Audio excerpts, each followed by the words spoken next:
Okay, reporters, the next super stock, a live stream, September 1st, 2021. We are into the home stretch of 2021. We're looking for our next, Peter, we're looking for our eighth 10-bagger stock. We're going to find out if FCO is going to be that one. We've already had 18 months. You have to be next, because I was looking at your chart this morning. I think we sent out a tweet that said, "Man, this stock chart looks amazing." I mean, it's like it looks like it's waiting for a catalyst. And the funny thing is, I think you said something like, "Oh, I talked to a fund manager."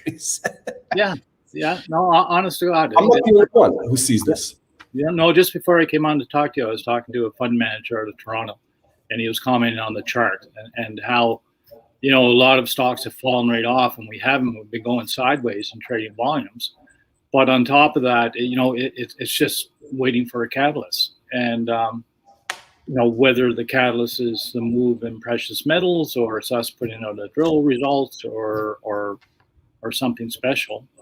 I don't know what it'll be, Jack, but, we've certainly been doing our side of the equation, so to speak, through expiration. Oh, Peter, hang on. I want to just adjust the internet here. I think we might have a slight delay. So just hang on just 1 second. Let me just. Okay.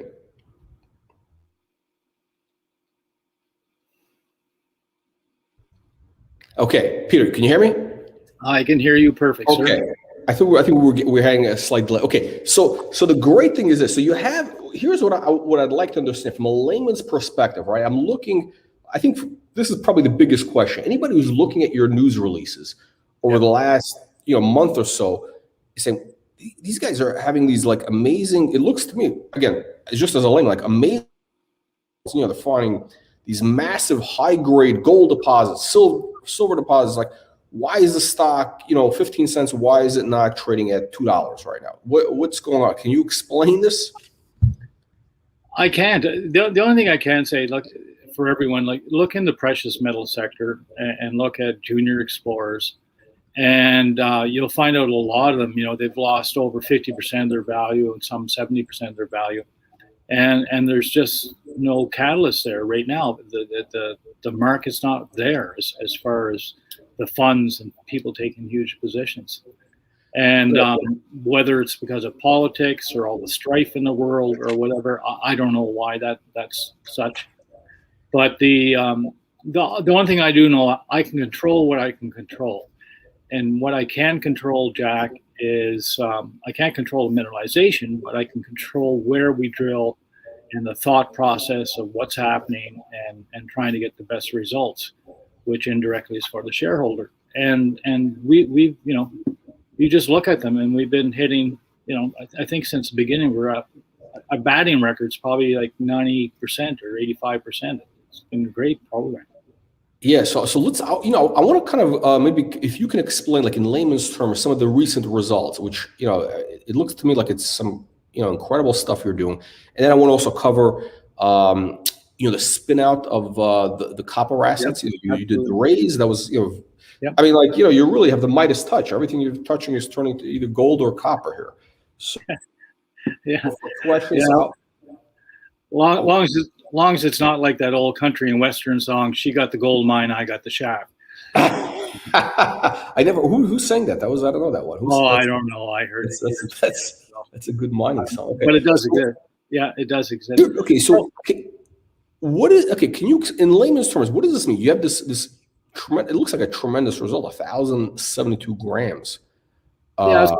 So I'll give a little backup since the last time we talked, Jack, and then I'll bring you up to speed and we can talk about the latest press releases.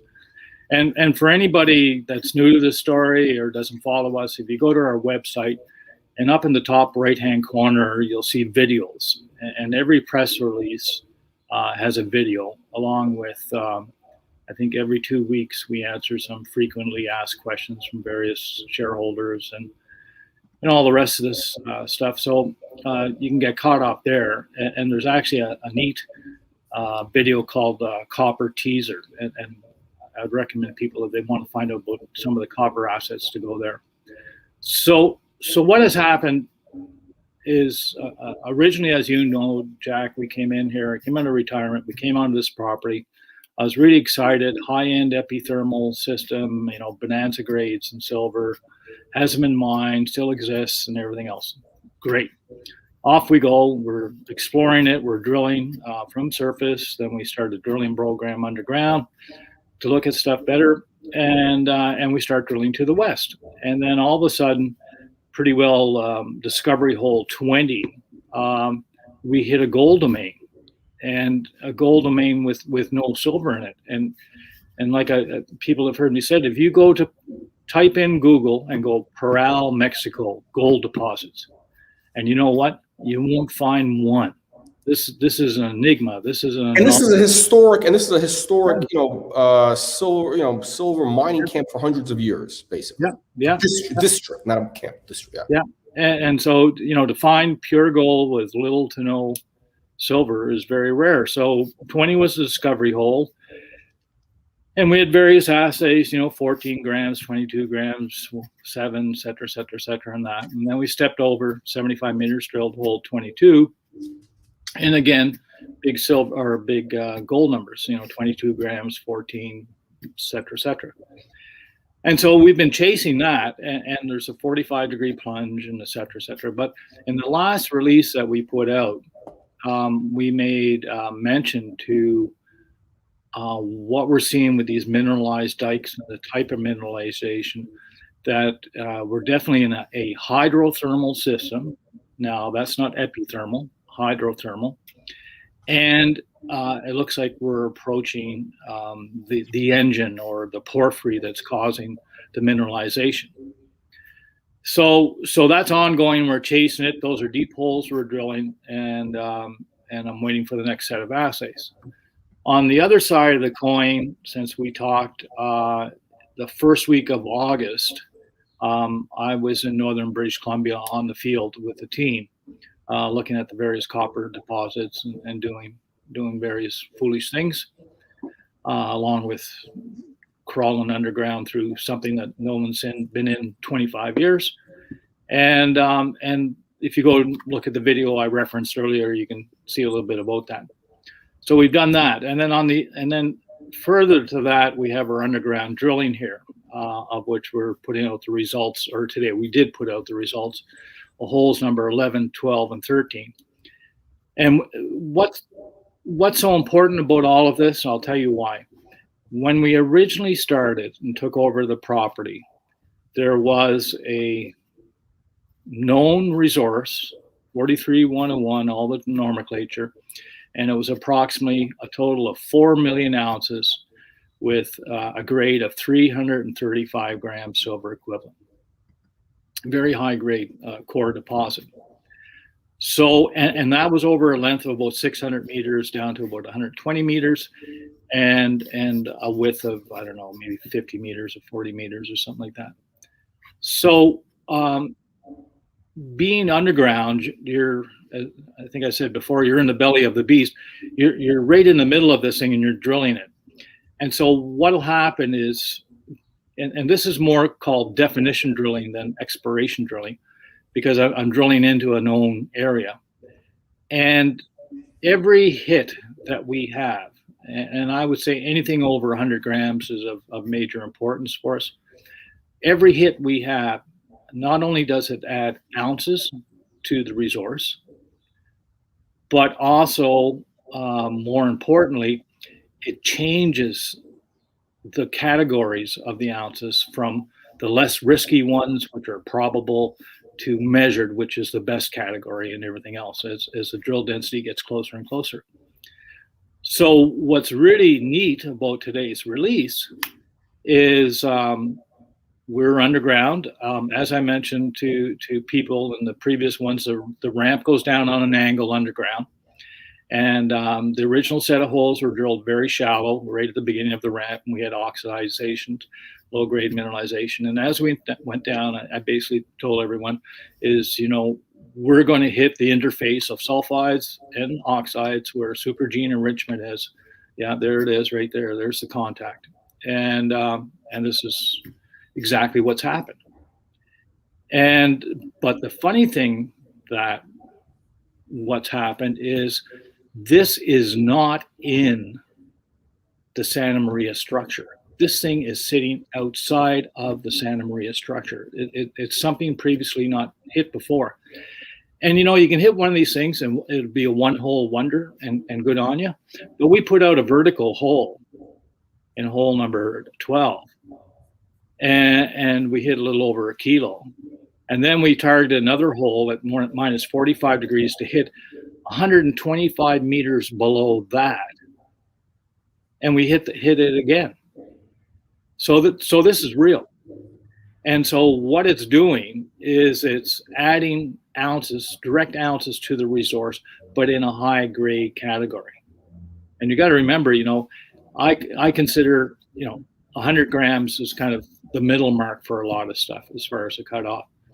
So this has been basically, this has been sort of like a, it's a pretty strong upside surprise. I mean, it's sort of like, I don't know if you want to use the word like, adds like some blue sky potential to this, which is beyond what you originally had. And it's shocking that the stock is still.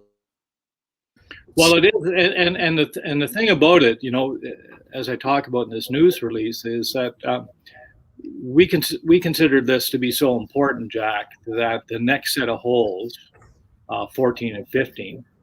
So what we did was, as soon as we saw and visually we could see, what holes 12 and 13 looked at.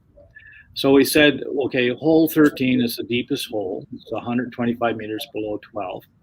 Let's go to the right hand, or let's go to the east, 50 meters, and then drill down and see if we can hit at 50 meters. And then let's go to the west, 50 meters, and drill and hit the same elevation and everything else, and see if this thing still hits. And so those holes are in for assay, and I hopefully will be having those. I don't know, maybe sometime this weekend or whatever. That we're starting to get underground drill holes in faster, Jock, because they're shorter holes, so they come in faster.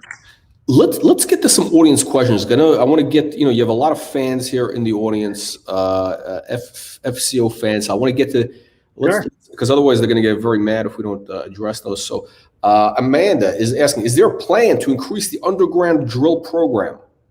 Amanda, great question. It's all money driven. And right now we increased the surface program by another 5,000 meters. And I think we'll be stopping the program after hole 18. I believe that's the plan.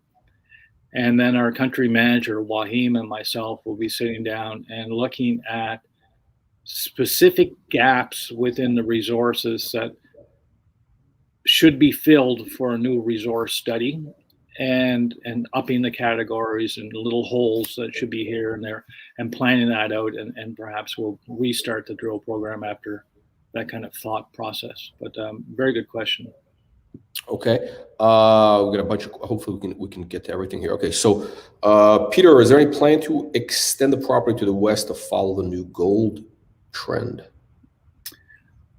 Well, I guess as the old country and western thing go west, young man, go west. Well, we're going west. I believe, if I'm correct, is holes 33, 34, 35, and 36, which will be drilled in one plane, one fence. And that will be our most western holes that we can go without obtaining other ground. As far as obtaining other ground, I'm not at liberty at this point in time to talk about that for various reasons. Okay. So maybe Amanda's asking about that. No, she's asking a different way. Where's the question here? The neighbor. Visit with the neighbor went very well. Actually, it was too bad that I couldn't be there, and they're certainly looking forward to when I can get down there next. But they came in, and we've signed an NDA, and they've reviewed all the core drill to date, and we've had some internal chats about what they see at the Santa Barbara and what we're seeing here. and the implications of what controls what. So it's very productive of a melding of minds, so to speak. And of course they want to be kept up to date as we go forwards. And I think this little interesting development today that we published will even make them more intrigued, so to speak. Okay, let me just get to let me see. Okay. We get a lot of questions like this. This is bottom line questions. So given the amount of silver, gold, the grade, what would you consider to be a fair price per ounce for a buyout offer in the region? Excuse me. That's a great question. Also, well, and this follow. I think what it'll come down to, Jack, is it'll come down to 2 or 3 things. Is a lot of times when they buy the asset, it's cheaper to buy the company than the asset. So our market cap right now is $30 or $32 million or something like that. If you took the primary resource of 4 million ounces, and you gave it what 4 times 9 is 36, 4 times 8 is 32, that would be a value of $8 an ounce that you're giving the $4 million that you had at the beginning. So if 4 goes to 12, is a multiple thereof, or as far as here's a premium on your share price of 30%, and the shareholders say, yeah, I'm going to make 30% on my money and I'm happy with this or whatever. Or are you going to say, well, we have X number of ounces and fair market value for those ounces in the ground undeveloped is this. So this is what we want. Now, I've seen in other business deals where you have I call it a ratchet clause. And basically what it is, it says, you know what, we're selling you this deposit with X number of ounces on it for X number of dollars.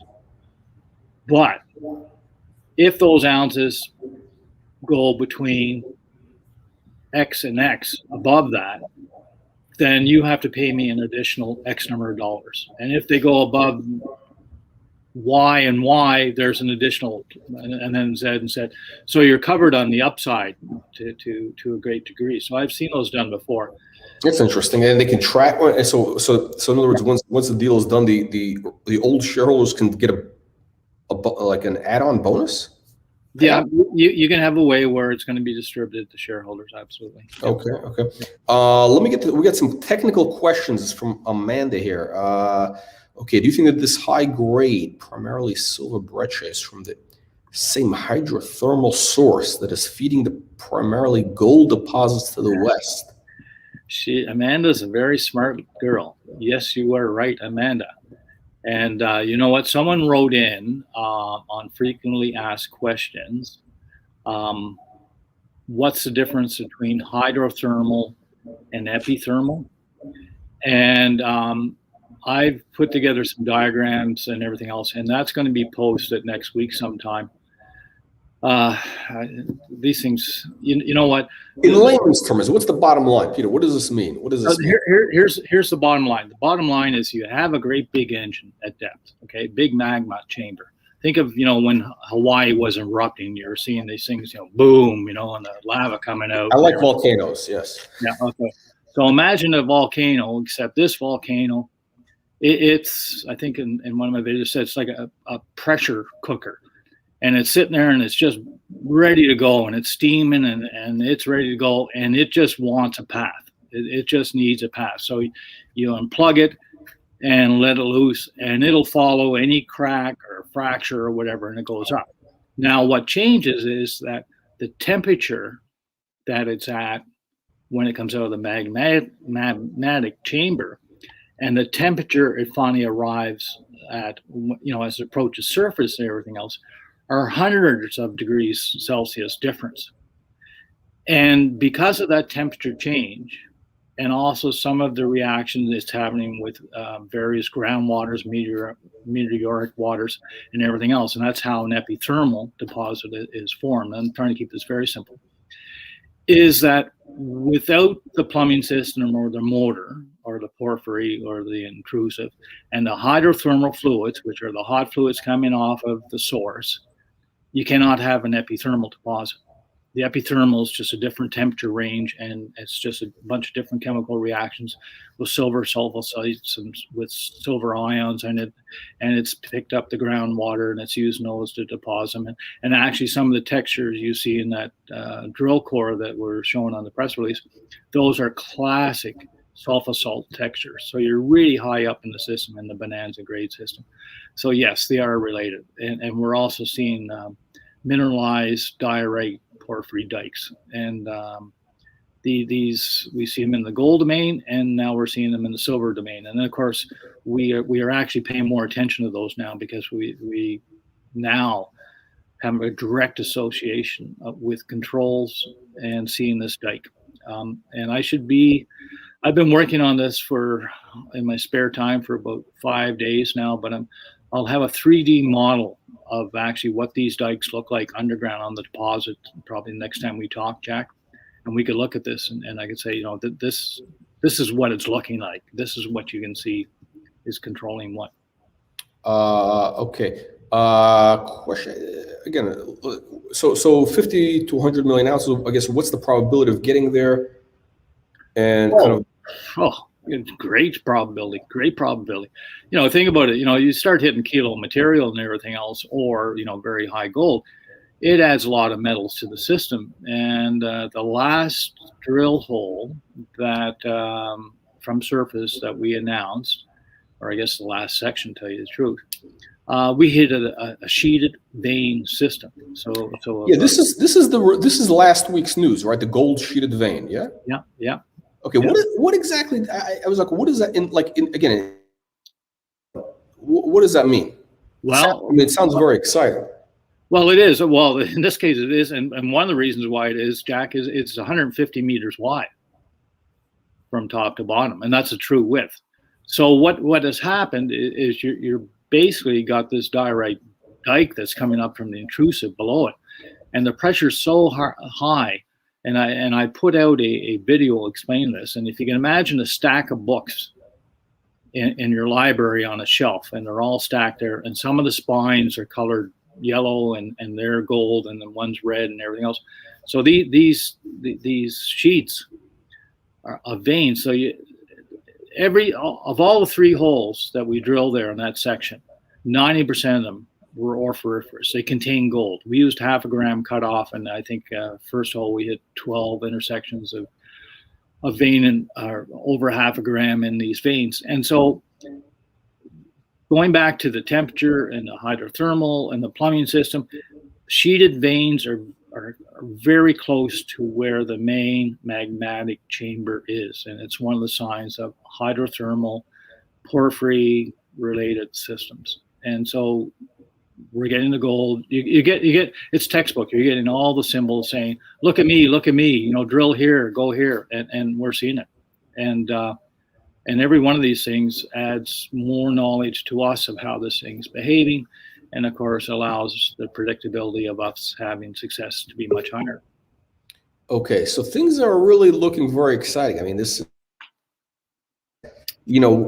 and charts don't lie, and this chart is saying that something's about to happen. Like this volcano, like your volcano with the gold. This is like a volcano rocket, a stock volcano rocket, about to explode. Yeah. My grandson, he says, "Boom, baby." That's what he likes saying all the time. So yeah, Yep. I want to get to one thing very important. Actually, let's get this question. And I want to ask you about the copper spin out, because you closed that private placement. That's going to become. Let's go to this, and I want to wrap up on that copper spin out, because I think it's another key value for the stock. Yeah. To answer Amanda's question, can you hit the belly of the beast or the engine or the Western Porphyry? Yes, we think we can with a deep hole, and that's actually going to be hole 37. And myself and Wahim, our country manager, are planning that out right now. Okay. Actually, discussion. Copper spin out. Yes, lots of news on that. You will see a news release next week, guaranteed, that with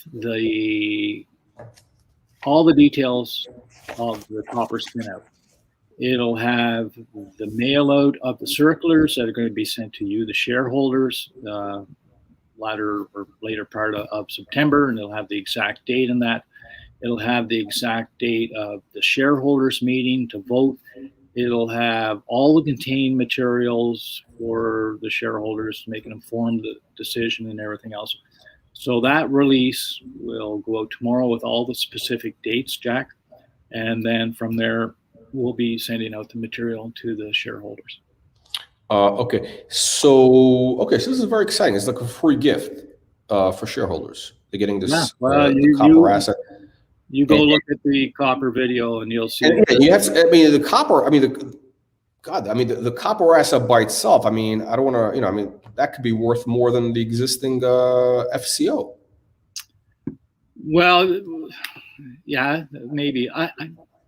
It depends. The one thing that's different between two of these things is that both properties are exploration properties and everything else. Mexico is not, as far as underground development, it's not as developed as the copper properties are, but both of them have huge potential. Dollar value, an ounce of silver is much more than a pound of copper.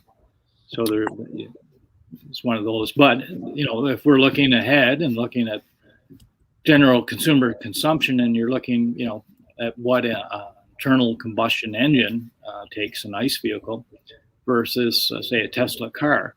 Tesla car uses 4 times more copper than a regular combustion engine. So if everybody's going into down the road being proactive and being green and electric cars and everything else, then the consumption of copper is going to be huge. Yeah, no, it's the market is booming. You're going to be focusing on the silver and the gold. You're not going to be involved with the copper or the CO, right? That's the for right now I am, and I'll tell you why. The investors in Fabled Copper that we had our oversubscribed financing on that we've announced and everything else, they know me and they have faith in me. Same with the exploration crews that are working for us and/or some of the specialized consultants. They all know me and we've worked in the past and everything else. So we have a kind of a trust thing right now to get it to the next level. The one thing, I'm not an egomaniac and I don't want to be a work nut either. But if I'm going to turn the reins over to someone, I want to make sure that's the right person. It's not what I call a suit.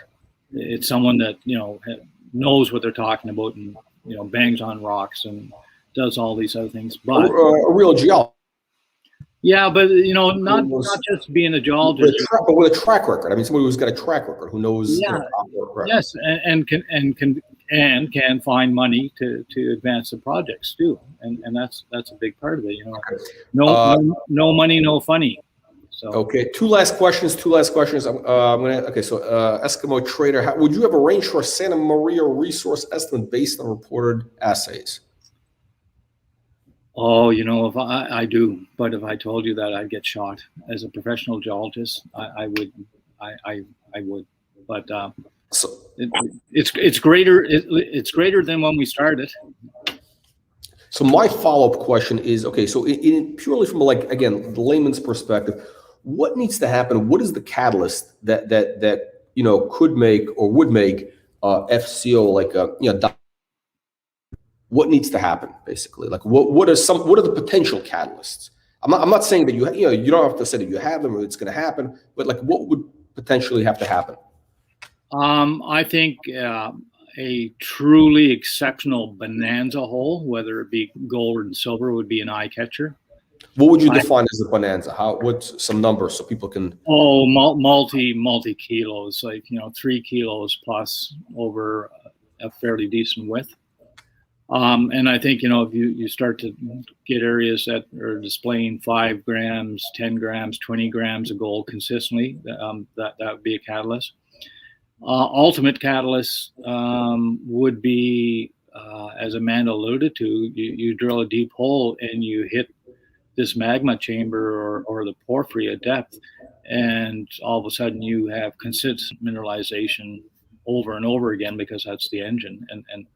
And that, that just change. That's a game changer. I mean, that's everybody's wish, because you're talking volume now. Okay, so and this is the kind of the thing that you're going after right now. Well, we have, I'd advanced the drilling program for 5,000 meters. We probably used up about 700 meters of that or so. So, hey, there's questions that got to be answered, Jack, and you know me, I'd rather put a stake through its heart and kill it right now than, I don't want to waste your time or the shareholders' money, and I certainly don't want to waste my time. So okay, so we're gonna get it's gonna be like a binary thing. Either it's gonna be a 10 bagger or it's not. We're gonna know when will we know this? When will we get this? Well, we still have to plan that hole, and we haven't finished drilling to the west. So I'm guessing it'll probably be a month and a half. Okay, I'm sorry. The internet cut out just when you got to the good part again. Okay, so when are we going to get to this? That binary moment that when we know it's going to 10 bag or not. What's the hole? I think it'd be about a month and a half. Tell you the truth, we haven't finished drilling to the west, and then of course this will be a deep hole 37. So it'll probably be a month and a half by the time it's drilled, and then the assays are in and everything else. Okay. But there's still a lot of moving parts going on now. Underground drilling is still going. We're quite excited about that. We're excited about what we're seeing in the next fence of holes from the gold domain, and we're modeling this mineralized dike, of which everyone will be seeing fairly shortly, as soon as I stop talking to people and I go back to work. Okay, fantastic. Okay, Peter, on that note, I want to thank you. We're going to catch up with you hopefully soon. So next month, the next 6 weeks is basically, this is the moment for everybody. Yeah, the big push. Okay, the volcano is ready to go. All right, Peter, thank you again. We'll see you in a few weeks. Okay, thanks, Jack. Okay, let's get ready for our next exciting presenter. We have multiple 10 baggers on deck here. Hang on just 1 second. Let me okay. VSB, okay. We got standby.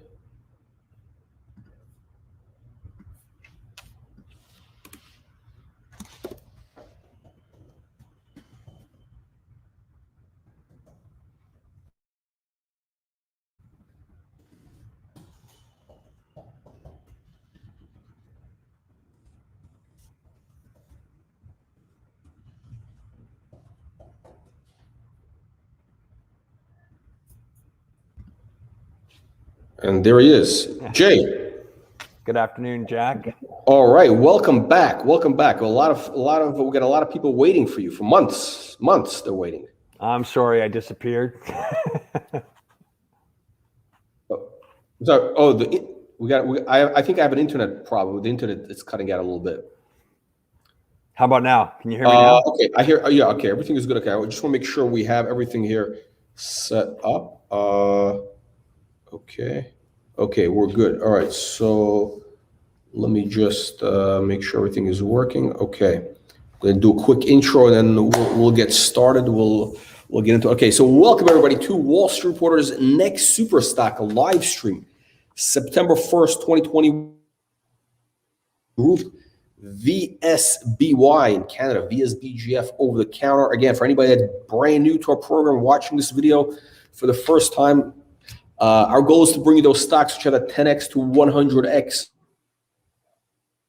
going after multi-billion-dollar market opportunities at a key inflection point, analysts in place that could drive that explosive growth. And again, as I said earlier, we're looking for our 8th 10 bagger So, Jay, we're counting on you. We want to have our 8th 10 bagger before December of this year. Okay, that's the goal. So listen, so VSB really has a lot of things lined up. Actually, I want to start off. Let's start off with that. Let's start off with what needs to happen. I want to kind of details, but what is the path? I think very important. What is the path for VSBLTY Group? Really to get to that multi-billion-dollar valuation. And I think kind of the bar is actually relatively low. I mean, you need to, if you get to 50 million revenues, value, VSB at 20x easily if you do it, quickly enough. So I want to focus on that, the acceleration, how we can get to that $1 billion plus valuation. How is it that we do that? Interesting. I've never had the question phrased quite that way before. Let me first respond by saying that I don't think it's hyperbole or ridiculousness to think of ourselves as a $500 million to $1 billion market cap. I really don't. And, that's not a promotional statement. That's just looking at the data and the execution possibilities. If you look at the catalog of deals we've announced, not only with respect to, rubber on the road, revenue creating deals, but partnerships we've done, we've spent our time quite proactively as a management team, sort of lining up those force multipliers. And there's, you and I have talked enough, Jack, that what some of those are. But I'll start with Anheuser-Busch, which mapped against revenue is, maybe all we need to get to those metrics. So the objective, just to remind people who may not have seen the details, the objective is to do a 4-year deployment or over 4 years, get to 55,000 stores.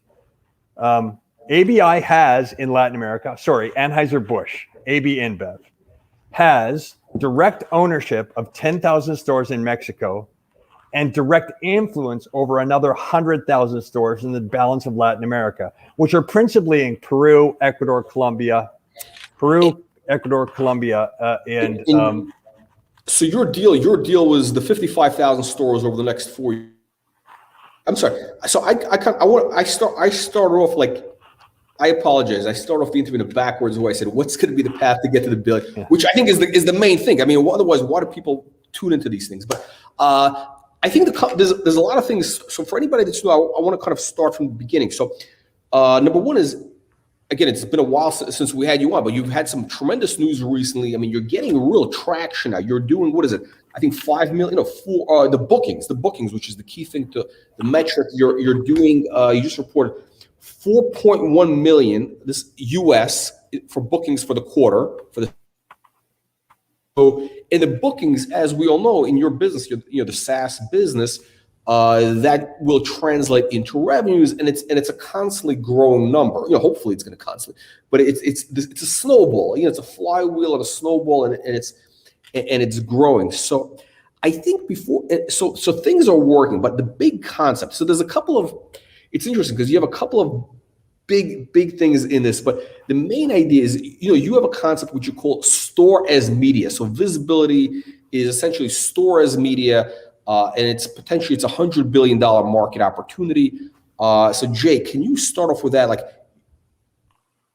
vision for store as media, how VSBLTY is going to be fitting into this opportunity?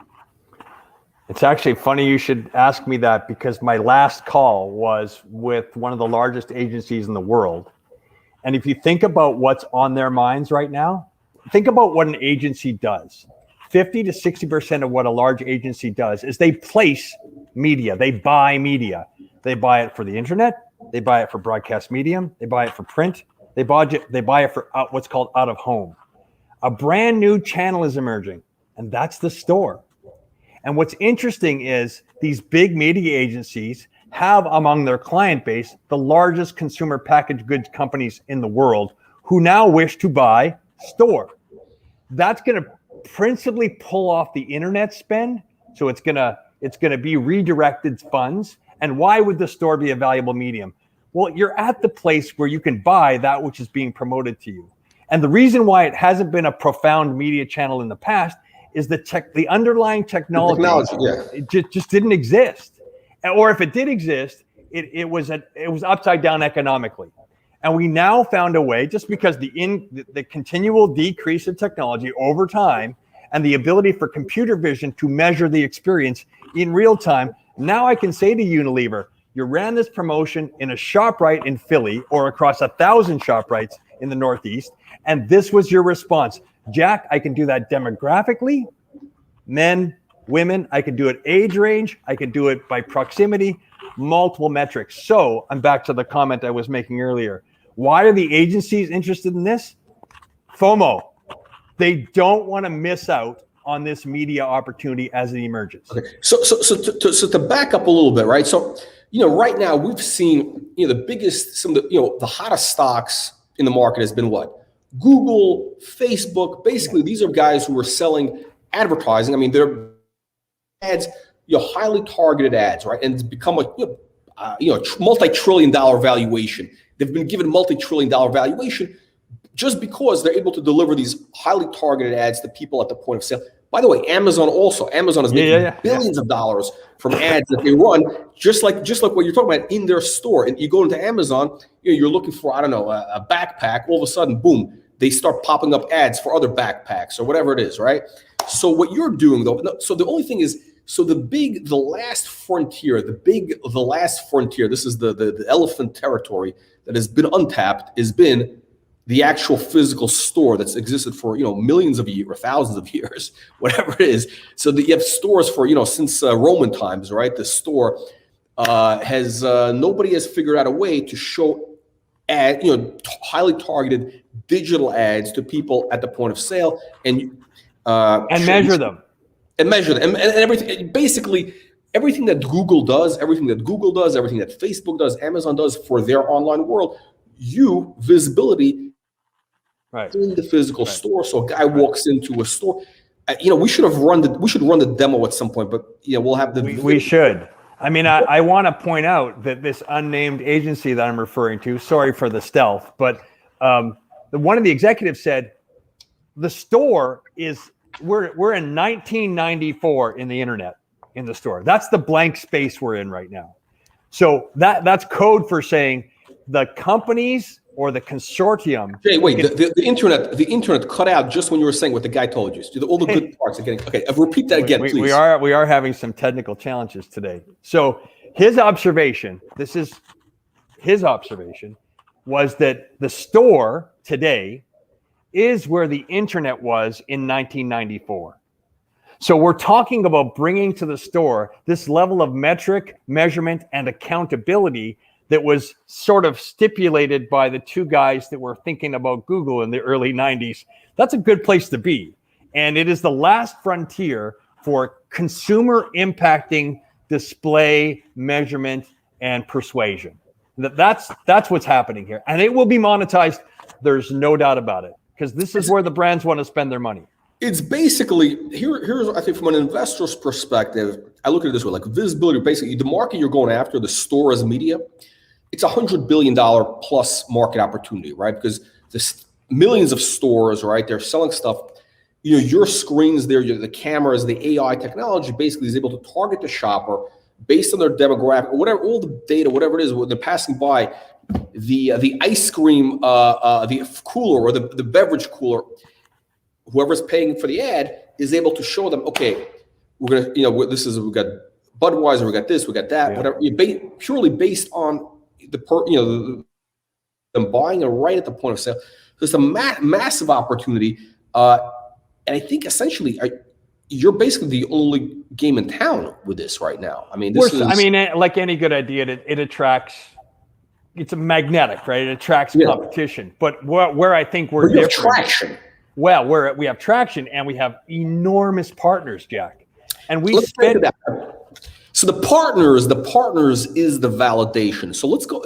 So the people who believe in what you're doing, who see value, let's go through the list. Who are the partnerships that you have, and what's happening with this? Like A, B, and Bev. Let's go through the whole key partners, and we're not done.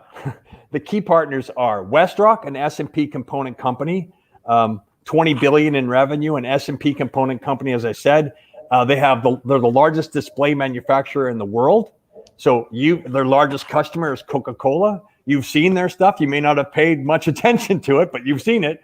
It is the traditional aluminum and cardboard display that holds the M&Ms or holds the Coors Light in retail. That entire business is inflecting now, and it's going digital. Who's going to lead the way? The people that have had that incumbency in the past, and that's WestRock. So that's an important relationship for us. We're in revenue with that relationship with multiple brands and multiple retailers, and more to come. We just did a trade event with them last week in Chicago, where we did a whole announcement on the Stories Media with our partner ecosystem. So that's one. We're excited about that, and they're excited about us, which is just as valuable. AB InBev, you mentioned. AB InBev is a deployment we're doing right now in Latin America, which is going to 55,000 stores over 4 years. ABI is a unique animal. There's 605 unique brands underneath the brand of ABI, Corona, Stella. We all know them. I know them. And then they are also a retailer. They're a bricks and mortar retailer. So what a great customer. Modelo Rama stores. Modelo Rama in Mexico, and an extended influence over 90 to 95,000 additional stores in the balance of Latin America. So they have the ability to influence what goes into retail, but they also have the ability as a brand to buy that which is being deployed into retail. So that's a perfect partner for us. It's a real underlining of the value proposition because, like I said, they're both a brand and a retailer. So that's number two. Number three, Sensormatic, which is the retail division of Johnson Controls. It's the largest retail technology company in the world. I complain about the speed with which they act, no doubt about it, but they're a large company and they're very, very committed to developing and really crystallizing Stories Media with us. So you'll see stuff coming up from them. You've seen stuff in the past, and there'll be more, and that's an important relationship to us. And forgive me, but I shouldn't have left out perhaps our most important relationship, not only now, but as it advances and gets more commercial, our Intel relationship. It's a development relationship, but of course, the muscle these guys have to move markets is really quite astounding. And we've been close to them for many years now, and we've got some things happening in the strategic realm right now, which will increase our proximity to them. Okay, make us closer. Okay, so we got a bunch of questions. I hope we're going to answer all the questions, but let's kind of start off with, okay, so essentially, I think it's very important for people to understand, okay, we're talking about these massive market opportunities. You got 55,000 stores, this contract with the partnership with AB InBev. So what's important, I think, which is very interesting, is that essentially VSB it's a pure technology company. It's almost an intellectual property company. In other words, you have an asset light, I don't know if you want to call it agile, zero gravity, whatever it is. Basically, your model does not depend on manufacturing, installation. You're not doing any of that. Basically, all that stuff is through these partners. So essentially, all you're doing is developing the technology, the intellectual property, and the data. That's your thing. So your margins are going to be huge, and you're able to deploy things like quickly because you don't have to build out, hire people in Mexico and hire people in, wherever, build, maintain these thousands and thousands of displays and all that stuff. We don't need to do that. That's a correct statement, but those things need to get done. So it's like we're I don't know what the right analogy is, but we even though we're a software company, we sit on a hardware platform. And that hardware platform needs to be deployed, needs to be installed, needs to be managed and maintained. And if it gets broken, it needs to get fixed. So, but we understood from the very beginning, and this is part of our hypothesis as an organization, we stick to exactly what we're good at. And so when it relates to the Mexican deal, just as an example, it would be reasonable to critique the company by saying, there's no way a small company can deploy 55,000 stores. I don't give it 40 years, or let alone 4 years. And we understood that we had to get a player that would bring that capability to us, which is why we did the Tech Mahindra deal. So the Tech Mahindra deal announced back in May allows us the ability to have feet on the street, deployment expertise, monitoring and management expertise, and to eliminate that as a dependency. We still take on a hardware dependency. And right now, as everyone knows, there's supply chain problems with integrated chips and silicon. We've been able to avoid that because of our relationship with Intel, jump the queue on supply. So right now, I'm not identifying any risk with respect to that. But these are the things that sort of We've been, I think, intelligent about moving those things out of our line of fire, focusing on the things that we do and do well, and leave it to others to do those things. So it's worked out well so far. Okay, so really, I think the main value of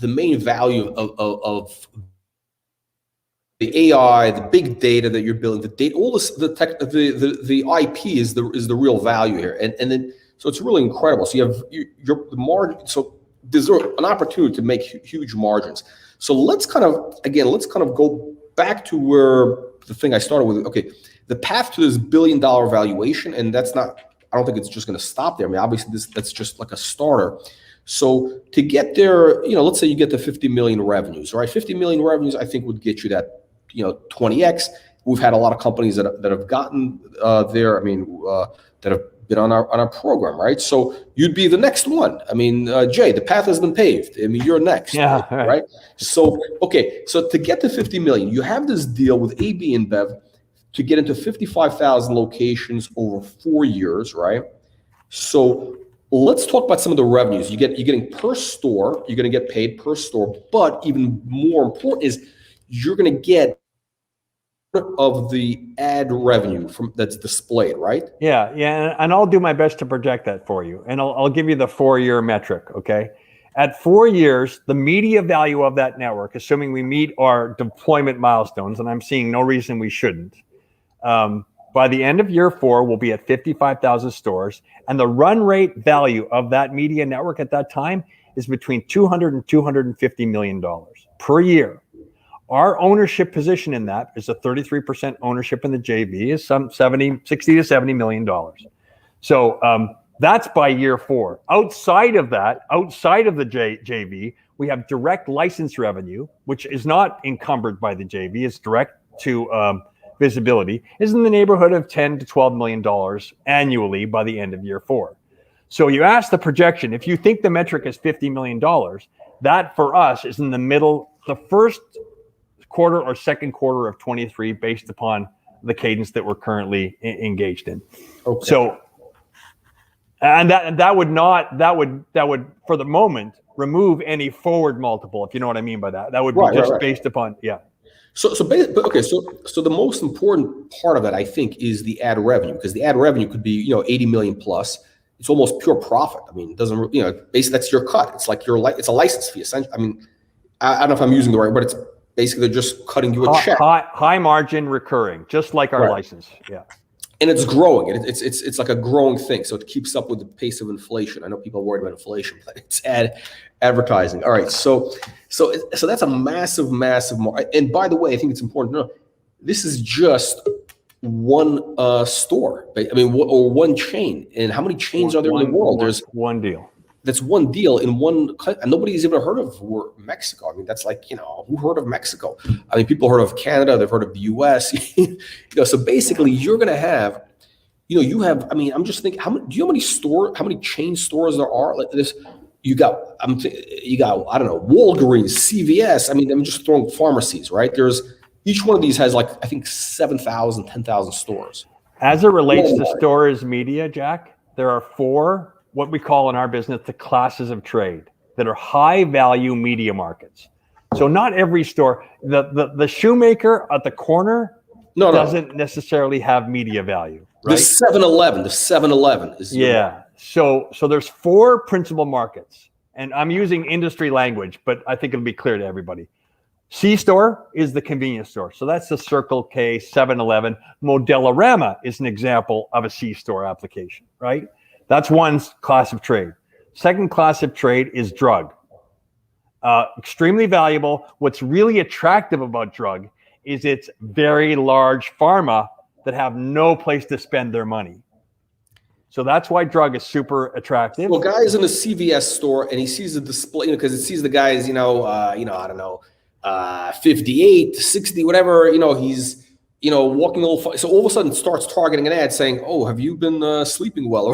Right. Well, we just won an award for a Claritin display in CVS, specifically around that objective. So your technology. Okay, the next time you're on, we're gonna have to do a whole demo with everything. Yeah, your technology can track Here's the demographic, male, female, age, whatever, but also sentiment and like, so essentially your technology can see, is the guy, does he look like he has a stuffed nose and he hasn't slept because he's he's walking, whatever it is. It could be track sentiment, feeling, mood. It's an amazing thing. It's so this technology. I think you may have expanded on our product line slightly there. Okay. However, the sentiment is valid. We do manage and maintain records on sentiment on specific engagement levels, and in a non-creepy, anonymous, compliant, privacy compliant, legal way. We collect metadata, so it's inoffensive, it's high level. I'm not tracking Jack, I'm tracking demographic entities. And I collect that, and the reason why we collect it is the brands are desperate for that data. They don't even get that level of data when they're delivering internet impressions. I'm flipped over to ad language for a moment, but that's how they speak. They want to know more about their shopper in an intimate way. And I was mentioning before, C-store, drug, grocery, and DIY. Those are the 4 targets. So DIY would be Home Depot, Lowe's, that kind of category. In Canada, Canadian Tire would be a DIY. So, Jay, I'm sorry. The possibilities are so enormous. One of the things that we talked about was, you mentioned Lowe's, right? So with this technology, right? So it's a display technology who's shopping. So one of the things that there's massive problems in retail. People have a problem hiring people. There's staffing problems, labor. You go to Home Depot, you're trying to find, I don't know, plumbing, whatever part, nobody's going to come over and help you. Whereas if you have this display there, it's gonna, could run ads from, I don't know, Kohler or whatever it is, or whatever brand. Say, hey, is your shower giving enough pressure, or this, that, whatever. And it engages the person, gives them information. Not just and ads. Sells them a $1,000 item. Not just ads, Jack. But here's a uniquely retail challenge. If you have a product that requires any level of education to sell, you rely upon people in retail, in physical form, to sell that product. If, however, you can use a digital activation to inform the audience of what nutraceuticals, what nutrition supplements work best together, and you could do that at the point of sale, you've saved a ton of money and you've increased the velocity of the category. This is the type of, and that's not an ad proposition. That's an informational proposition. And this is why the brands who are also interested in buying advertising are using our platform to do other things in retail that are informational based. Okay. So a couple things I think to unpack for investors. Number one is the market opportunity you're going after is, it's really it's like the holy grail here. It's that holy grail, $100 billion plus opportunity.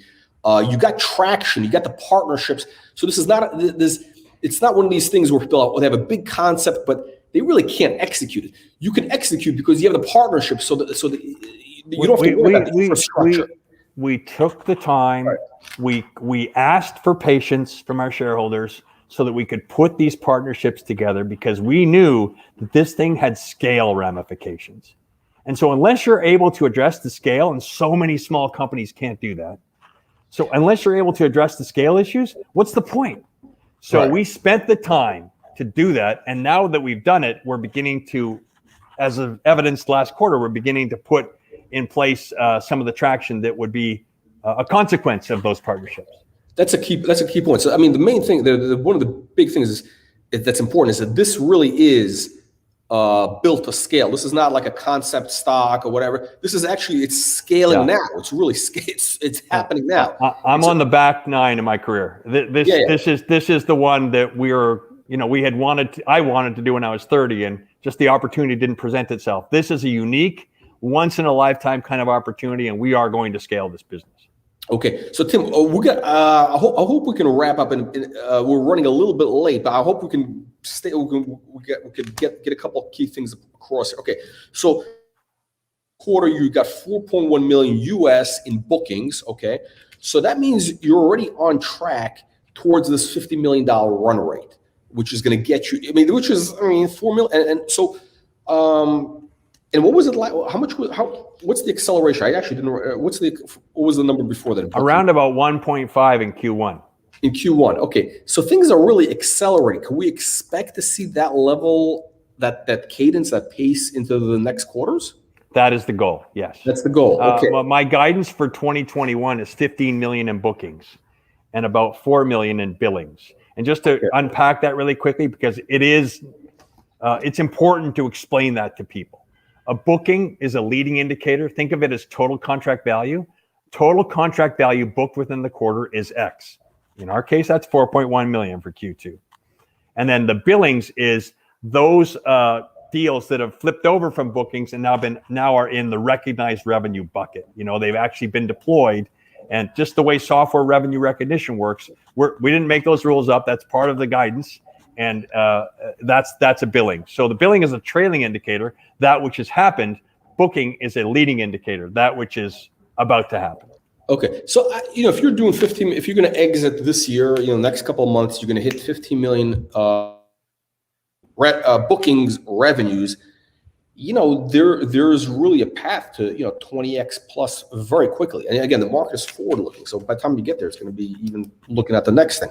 Okay, I want to get to some questions. I don't know if we're even going to get to the security stuff. We did. We announced the big deal in Q2. We've got a partner here in the U.S. called Radar USA, and we've taken that $2 million bookings on. It's all security. That the entire focus. By the way, so we got a bunch of questions. I don't know. We got like a 2-hour. Let's talk about this. Okay, so the security aspect I think is very compelling. We haven't even talked about. You have really two aspects. Your technology really addresses two markets. Same technology can do two different things. One is it displays the ads, but at the same time, the know-how also has a security. Explain the security, the application. Computer vision is basically the idea of teaching computers to interpret video streams. Those video streams can be interpreted in a retail context to identify how are people engaging, who's engaging, what's their emotion when they're engaging, is it men 25 or is it women 25, etc. That's the retail outcome. On the security side, the same plumbing can look for a weapon in a field of view, or can identify a bad guy in a field of view, can identify a car accident or a license plate.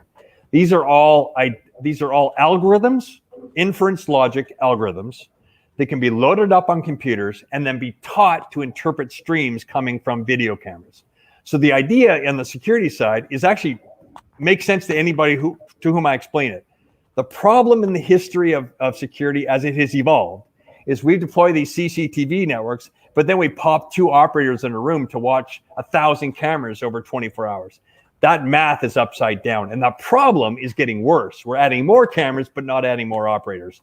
So our idea here is to introduce middleware, that's software speak for a technology that augments and aids a human being. I'm going to use the software to monitor 10 cameras, 1,000 cameras, 10,000 cameras. I don't take a coffee break. I don't get paid minimum wage. It just gets, it provides context and information, inference logic for the operator.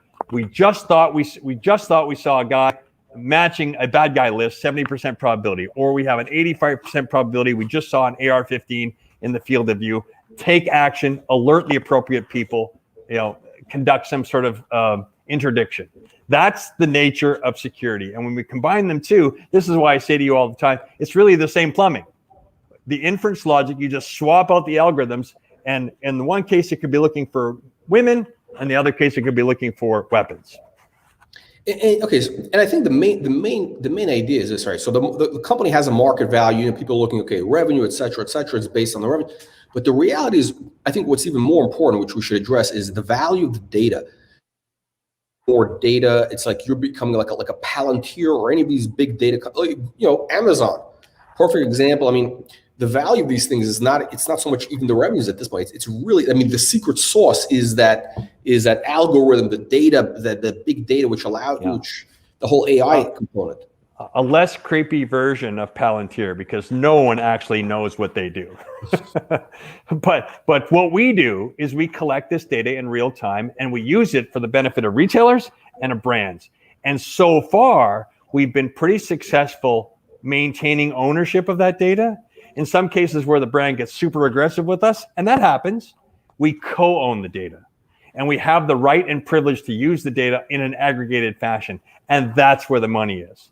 To be able to say, we deployed a Pepsi campaign across 17 cities, and in Miami, it did well with the 25-year-old females, but in St. Louis, it did well with the 45-year-old. I mean, I'm making up a stupid example, but that's the value of the data. And over time, it gets more value. Last comment, Jack, on that, because this is the next frontier for us. The next frontier is predictive. Now that we've got a set of data that we've learned about and understand at a granular level, we can now predict geographically, geospatially, and by product SKU, how well a certain product will perform against a certain demographic. It's really kind of fascinating. So, I mean, the value, again, and I think one of the points that's important to understand is that, a lot of these times when Google or any Facebook or anytime the big tech companies, they pay, a couple $1 billion for some company, whatever. It's not based on the revenue. It's based on their the data or some asset that they have. And definitely what you have is, you have a very hard to replicate asset, because the only way anybody can get the data that you have, this type of AI, this machine learning, et cetera, is by having thousands of deployments and all this stuff, and nobody has that. It's essentially your kind of VSB really is. It's kind of that missing link that Google. You're the last link. You're the last thing that. Well, we're a computer vision data set. And for those of you that are super, techie and geeky will understand what that means. And they don't exist. That's the important piece. They don't exist. And we're in the places where that data can be collected. And it's not necessarily hugely valuable now, but over time it gets super valuable. We are a computer vision data set. And that's really important. So essentially, at some point, this would become very interesting. Again, we talked about this for like an I don't know, but Amazon might be politically sensitive, but for a Google or Facebook, these guys could write a check for a couple $1 billion for what you have, and it would be just a great strategic investment. Great.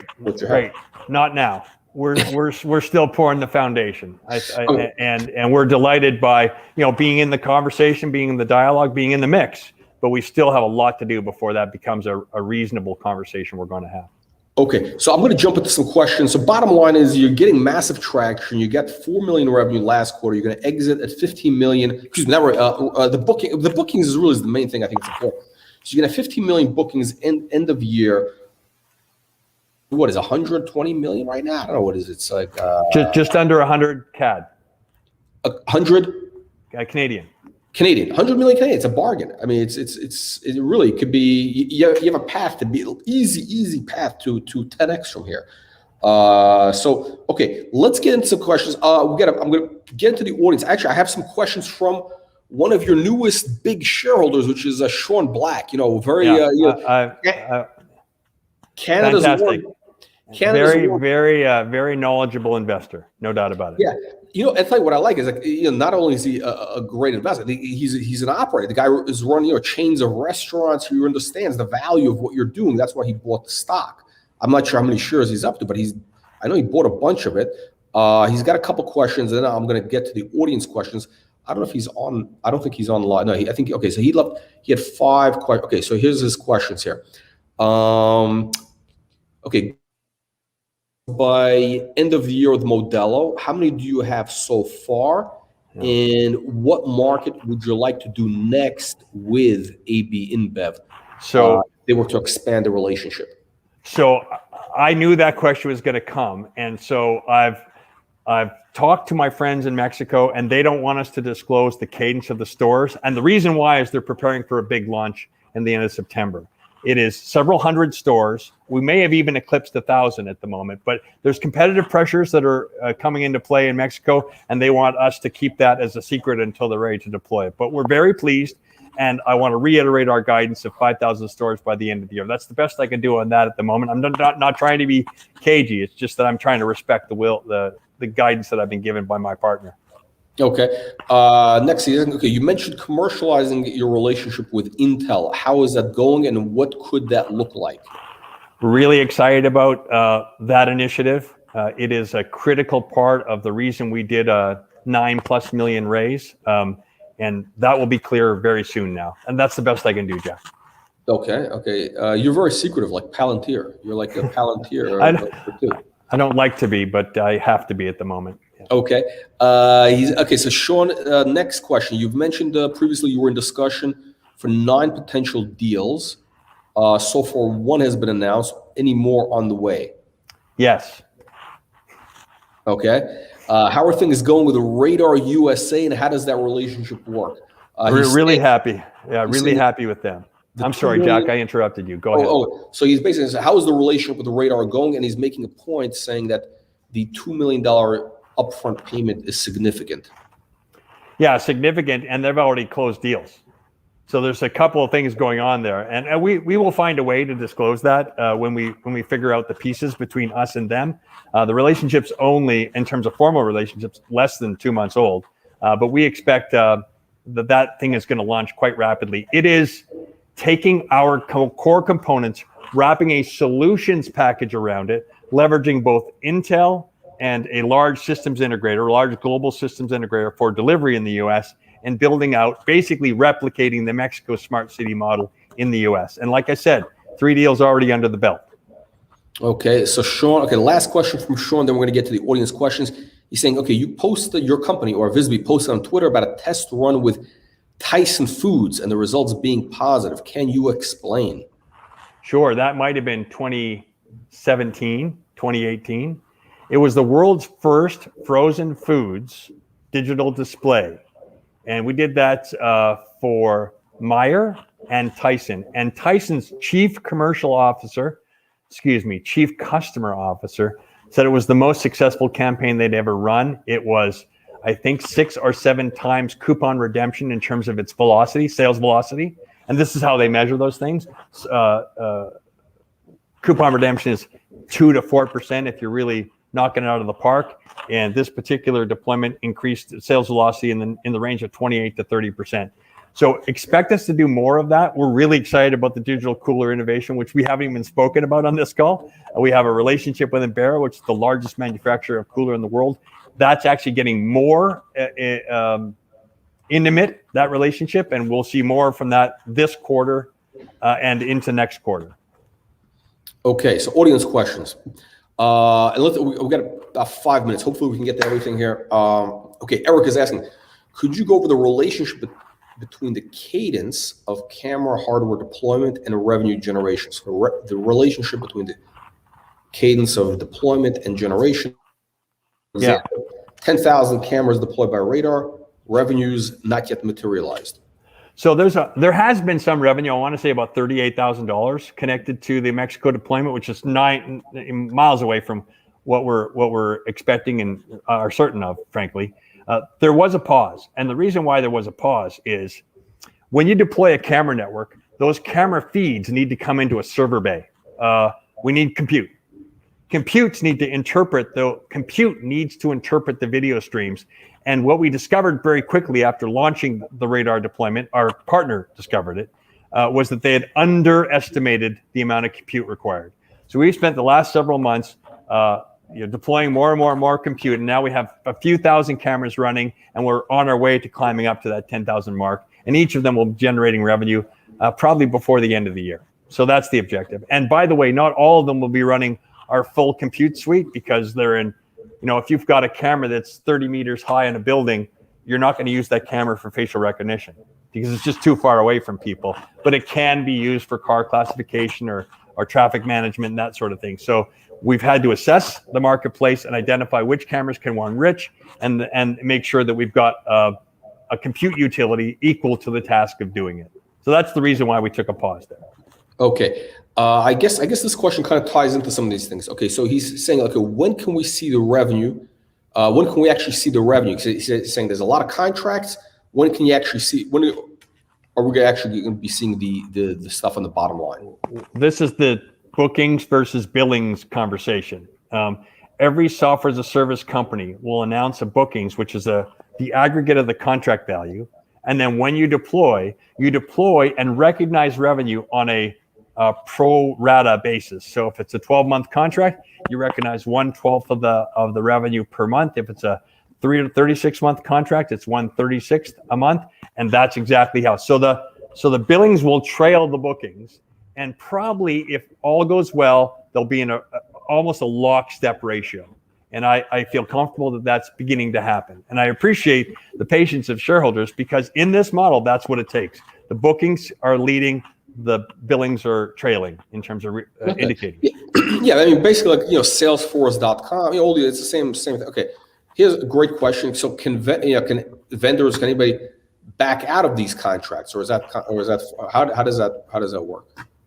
In general, I'm just scanning the library of contracts in my head at the moment, but in general, the only out clause is performance based, and we haven't had that, nor do we anticipate it. But you can't have a contract that doesn't have a performance out, because you can't be locked into a non-performance contract. So in general, if we deliver, and we have so far in every instance, then they're bound by the terms of the contract.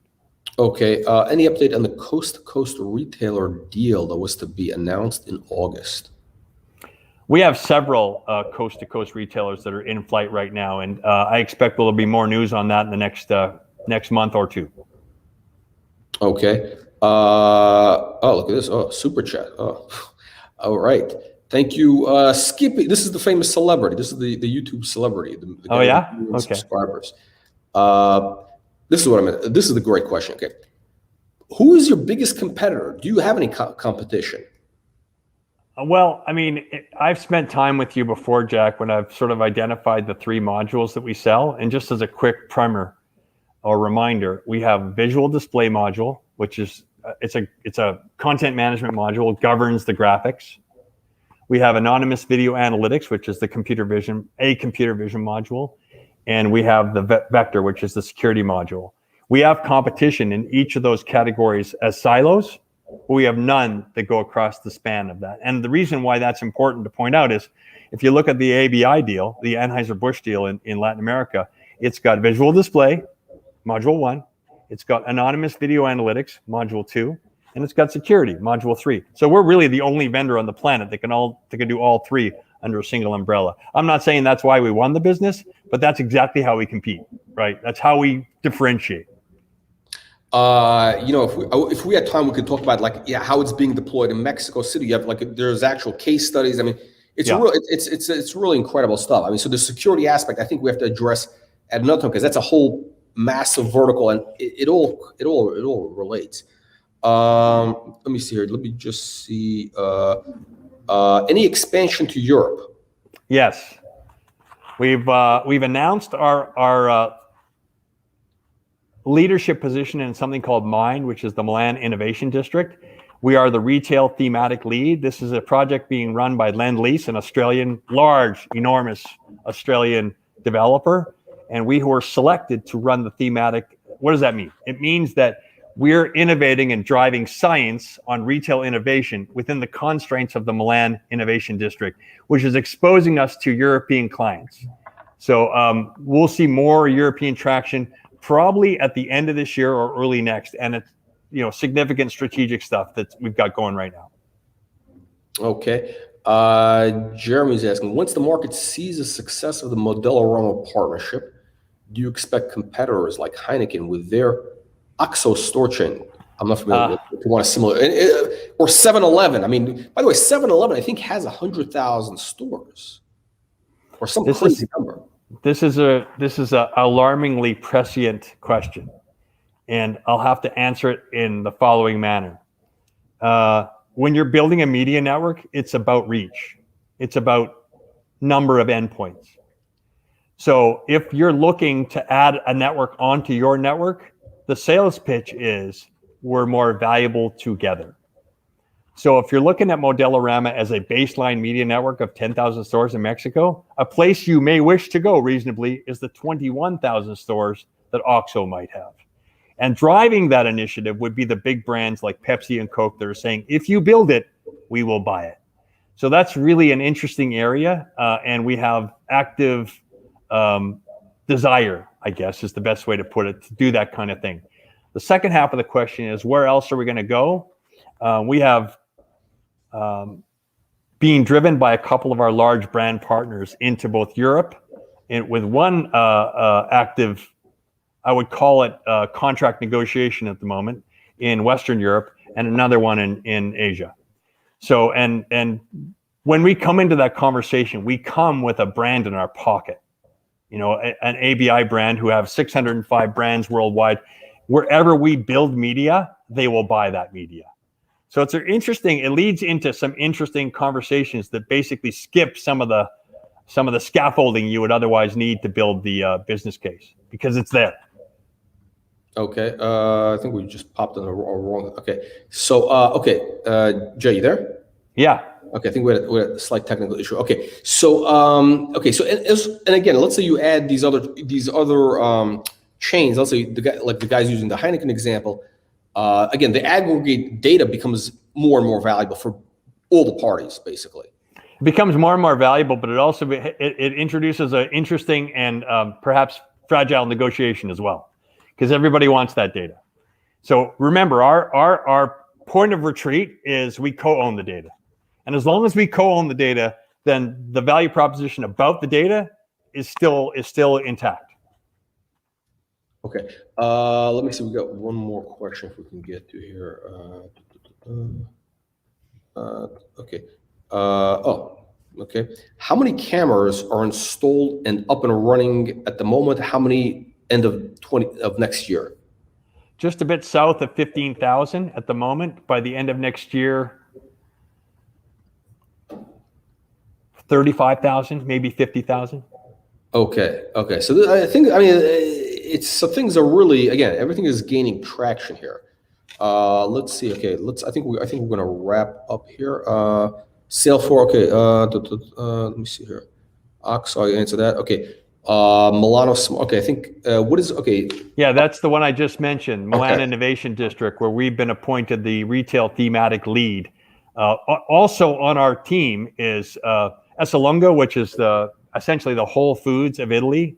We're doing innovation side by side with the retailer, which makes it really compelling, really interesting, because it's co-collaboration, co-innovation.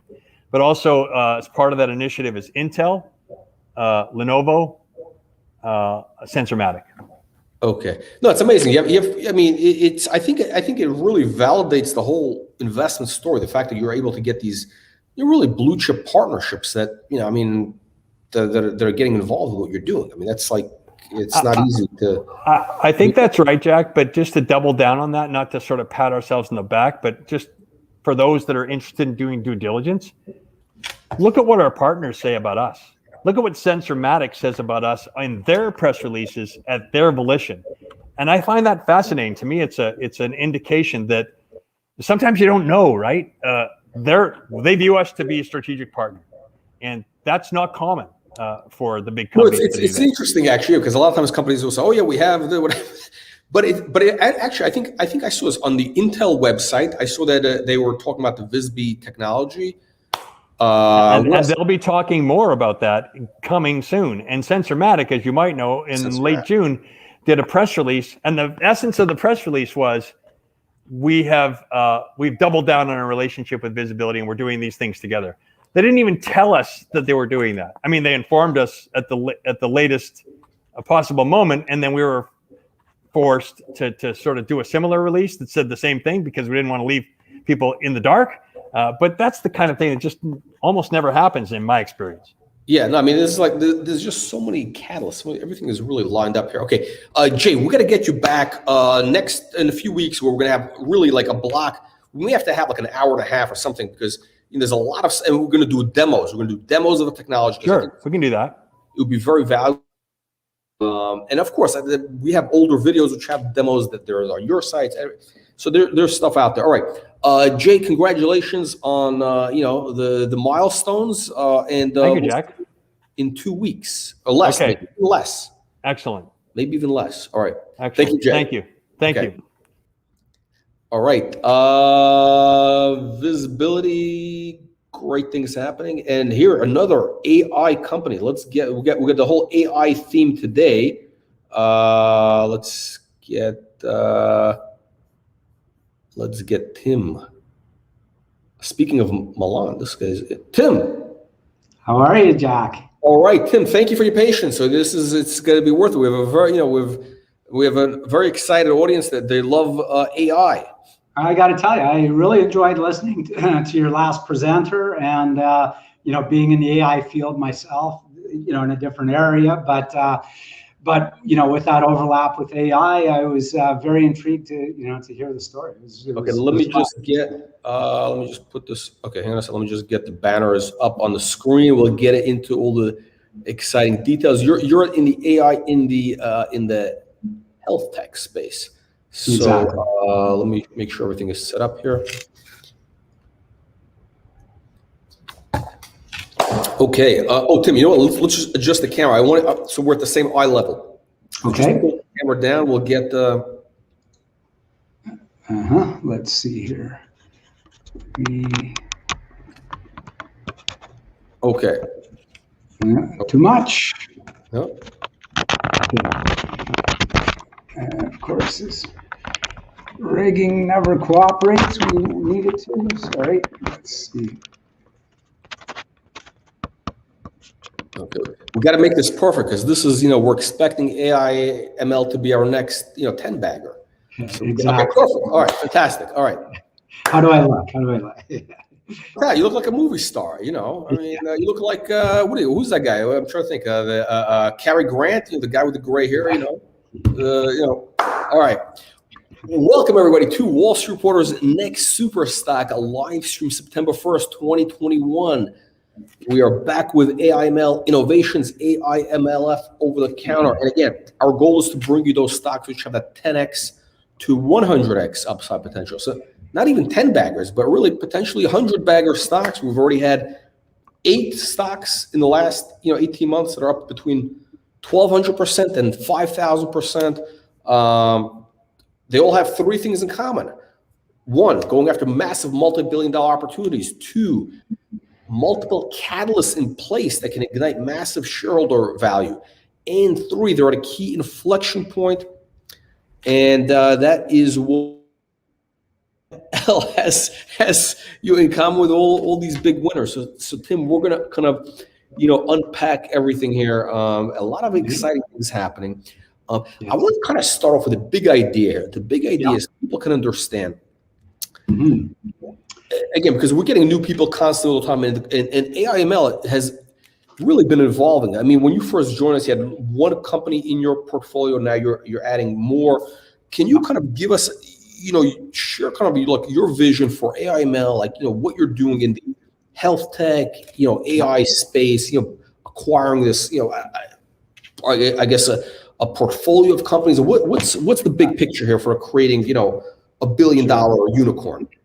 Okay, so the big picture for us, Jack, is our vision is to create a company that's worth billions of dollars by acquiring and advancing emerging health tech companies that address urgent societal health needs while simultaneously, number 1, improving health outcomes for people. That's most important. If the products don't do that, they're worthless. Number 2,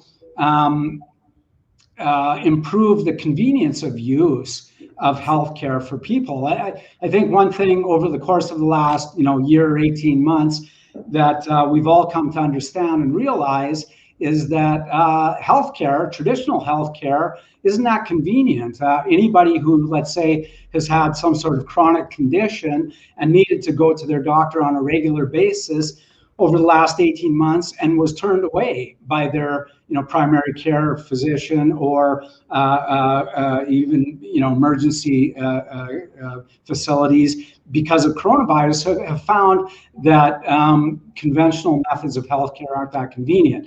So that's another important area that digital healthcare provides, is the convenience. Number 3, it's allowing patients to be an integral member of the health delivery decision process. In other words, democratizing the healthcare, allowing you and I to be integral members of the healthcare team, and not just the top-down approach where doctors and medical facilities are telling us what's best for us. And number 4, it's finding those acquisitions that help reduce the costs and stresses on the healthcare infrastructure, for the governments or the insurers, other payers, hospitals, et cetera, et cetera. And so our acquisitions must meet those criteria, or we're not interested in them. And so now, yeah. So Tim, so you have basically, you're building out this kind of portfolio of, there's multiple shots on goal here. There's you have multiple companies in your portfolio that could be, these potential, unicorns. You got Health Gauge, which is what you started out with, right? Which is remote patient monitoring. But also with consumer applications, we can get into it. Really exciting. You just add, what is it, Tech2 Health, which is the European company that's doing this one. A lot of people are not that familiar with, and also they've launched a mental health app. So can you talk about like the health? What is again, just a quick recap? What is Tech2 Health? When is that deal going to close? And we'll talk about how you're going to be leveraging that for the rest, the whole sort of universe of AIML. Sure. Okay. So Tech2 Health is a digital healthcare provider with a basket of products and services in the digital healthcare space that focuses on mental health issues. And mental health issues are the new pandemic. About half of employees globally, when surveyed over this past year, have reported back that their state of mental health is reduced from what it was a year prior, and so we're seeing a new pandemic in mental health issues. There's been a dramatic and horrible increase in things like suicides, drug abuse, spousal abuse, depression, and so on. And so we're coming to the realization that there's not enough being done in the mental health care space. And the digital healthcare providers in that space, companies like Tech2 Health, are able to pick up some of that slack that the traditional mental health care providers just are not able to provide. Okay, so interesting, because the mental health is actually one of the perfect applications for for digital, because it's more, it's on your phone or whatever. You don't have to go to a psychiatrist or whatever. The stigma is removed. It's more private, and you get pretty much, you're getting the same results, I think. I mean, right? Because like you don't absolutely you are still completely. So you are still dealing with licensed therapists and counselors. So you're getting the same quality of service. If there's therapeutics involved, meaning drugs needed, you're getting that as well. The difference is you're getting it from the privacy and convenience of your own home, as opposed to having to go into a clinic. And you're right, there's still a certain amount of stigma attached to that. And in some marketplaces, like in Europe, where Tech2 Health is primarily located, the governments have come to realize that and have made it part of law that the healthcare providers, the insurers, and the employers must provide mental health care and must pay for it, and pay for it to the same extent that they pay for the in-person visits. So it's now completely within the so this is one of the interesting catalysts here. So so in Europe, so Tech2 Health, we'll go into some of the contracts that they have. They have some big contracts, major companies. So essentially, how does this work? There's like a reimbursement or something. I think it's like, is it 600 euros? Well, let's go. How much? What are the numbers involved? Okay, so of course, it depends on the contract. First, I'd like to mention that with Tech2 Health, they're a new iteration of a company that's been around for the last couple of years. And so they've got some experience in the field for sure. They've got some connections and networks within Europe and South America, which is their strong point. But within the first month of launching their new platform, and this is the product that we are investing in. Within the first month, they signed 3 contracts with major insurers in Europe that collectively have a value of about $5 million. That's in the first 30 days of launching the new product. One of those corporations, 2 of them are insurance companies based in France. The third is a major multinational corporation who, the only reason why we're not able to announce their name at this point is because that company would like to announce it themselves, likely in September, either late September or early October. They're going to publicly announce their affiliation with Tech to Health, and the initiative the Tech to Health is taking with respect to their global employee base. So this is a global manufacturer with about 180,000 employees around the world, and they've signed a multi-year contract with Tech to Health for Tech to Health to provide mental health services to their network of employees. And those mental health services run the gambit, everything from wellness, meaning short, 15, 20-minute online video counseling and wellness sessions of yoga and art therapy and music therapy and so on and so forth on the low end, right through to digital psychotherapy, depending on the severity of the problem with the particular employee. Yeah, go ahead. Okay, so what's interesting is, so AIML right now, the market cap it's very compelling. I mean, for investors, it's basically what, it's like a 20 million valuation right now, Canadian, 25 million. Yeah. Yeah, 20 million valuation. So the bar is actually very low for you to be a 10-bagger stock. I mean, for this to be to get to a $200 million valuation is, I don't think it would take that much. I think you would need to get to roughly, let's call it, if you can get to 10 million revenue very quickly, or even 15 million, with maybe. How long do you think it would take you to get there between these different businesses to get to, like, let's call it a 20 million run rate? Sure. Okay. So I'll answer in a couple of ways. One is, first of all, on the Healthgate side, the company is projecting that by the end of the fourth quarter of this year, they're going to be at about 1,000 units per month of sales. On the sales of the Healthgate unit. Can your viewers see this here?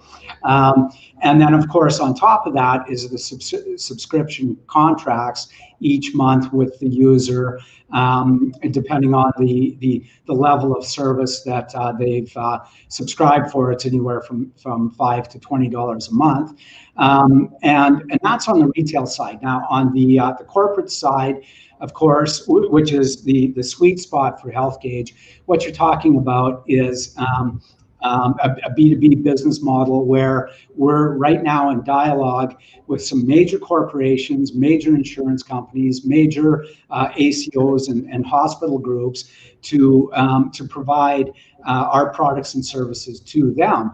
You're talking about insurers and hospital groups that have potential exposure for us to many tens of thousands of users per contract.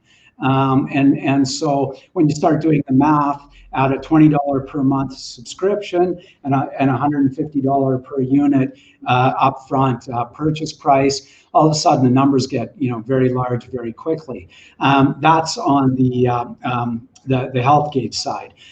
On the Tech to Health side, as I mentioned, in the first month of operation, they were able to secure 3 contracts totaling about $5 million value over the life of those contracts.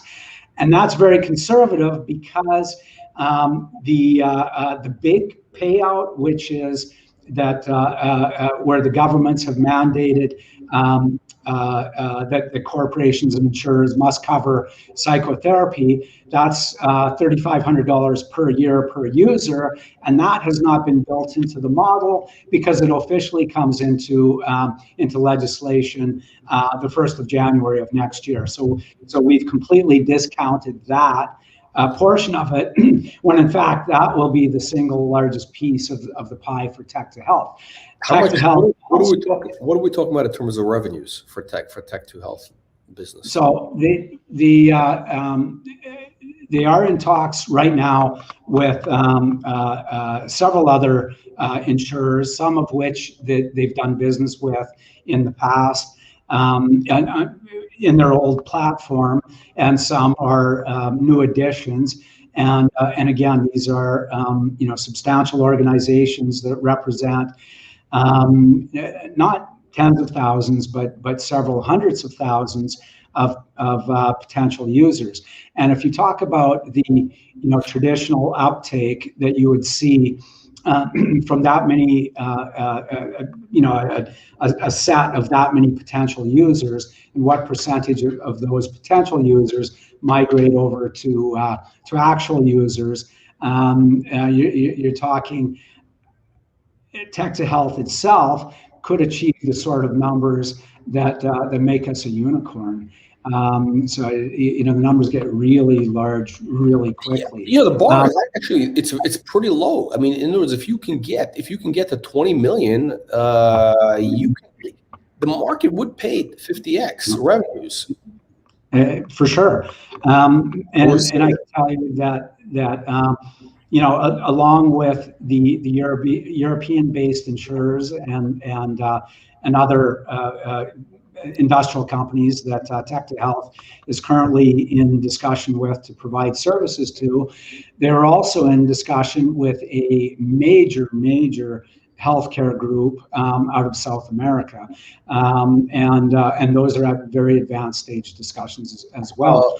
And so so the numbers can get really big really quickly. Okay. And the nice fit between HealthGauge and Tech to Health is that it gives us, AIML, is a global footprint, because HealthGauge's primary focus is the North American markets, whereas Tech to Health strength is Europe and South America. So there's synergy. There's a lot of synergies between them. So that's building this kind of ecosystem. Yeah, it diversifies us across many different geopolitical regions. It diversifies us across several different products and services.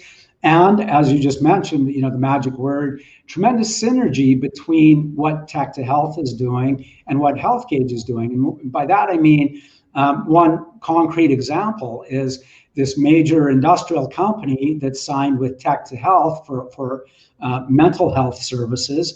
Upon signing that contract, they immediately came back to Tech to Health and said, one other issue that we're having amongst our 180,000 employees globally is we've got a lot of employees with high blood pressure.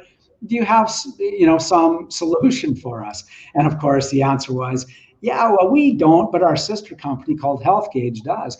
And so right there is a real living, breathing example of how one of our acquisitions can leverage off of the contracts and the market share and so on of others of our acquisitions. So, and that's part of what we look for as companies that not only have the ability on their own to become major acquisitions or unicorns, but that they, number one, don't compete with each other, but number two, that they have the ability to leverage off of each other and cooperatively access some markets and customers that individually they might not be able to. So you're looking for these synergies. Now, Tim, I want to ask you, is it, are you kind of following kind of the model of like, Well Health or, CloudMD? Because CloudMD, that was they've been on our platform. That stock did very well. That came out, I think it was 53, I forgot, but it was a 5x. It was a 5x. Yeah, sure.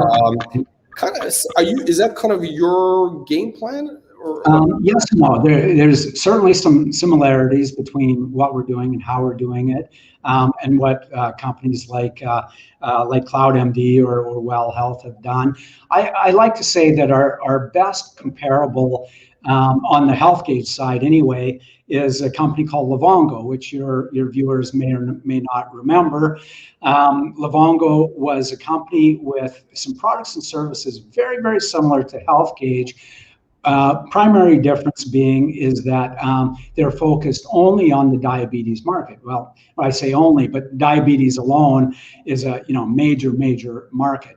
Livongo got bought out in the last year by Teladoc, and the acquisition was, if I remember correctly, at about $160 per share, and it was about a $16.5 billion acquisition. So it was a very large acquisition, and because Livongo did a very good job at what they do, which is providing services to chronic care patients in the area of diabetes. When we compare what HealthGauge is able to do to what Livongo does, we actually see that in some ways, and it seems kind of hubris to say so, but we actually see some ways that we can improve upon Livongo's model. Because number one, our technology is fully automated, whereas Livongo, their technology required a fair bit of interaction between the user and the apps and other monitors. And of course, anytime you introduce humans into the equation, you have that possibility. And then it becomes then it also takes away from the whole tech aspect. I mean, exactly. So essentially, your kind of focus really is, kind of like in the name, AI, artificial intelligence, machine learning. I guess that's the underlying theme of all the companies in your portfolio. That's is that the idea?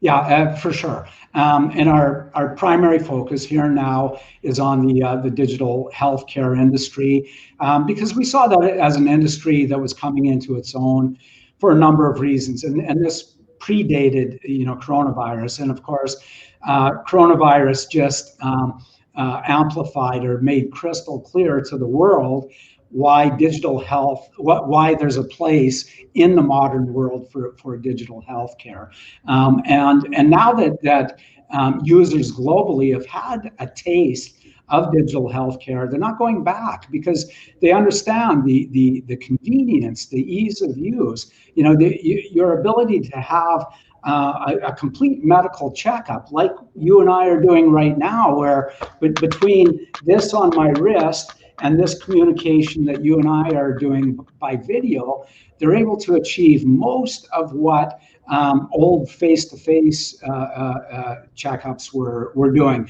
And so for the user, they're catching on that this is so much easier, so much more convenient, so much more private. For the healthcare providers, same thing though. They're finding that they can see more patients in a day, safer, because they're not having people cough all over them in the middle of a pandemic. They need less office space, less nurses, less receptionists, and so on. So they can reduce their brick and mortar footprint. The insurers love it because it's more predictive and proactive. So you're catching problems before they happen. You're helping to prevent a heart attack, which is far cheaper than paying for a heart attack after the fact. So everybody who's a part of that food chain understands and benefits from the digital healthcare world. So it's not going away. So that is our primary focus here and now, is artificial intelligence as it pertains to the digital healthcare industry. So I think, again, getting back to, I know this sounds terrible to talk about, but our investors are looking for those 10-bagger stocks. Of course. So I think right now there's really three potential paths to get to that 10x.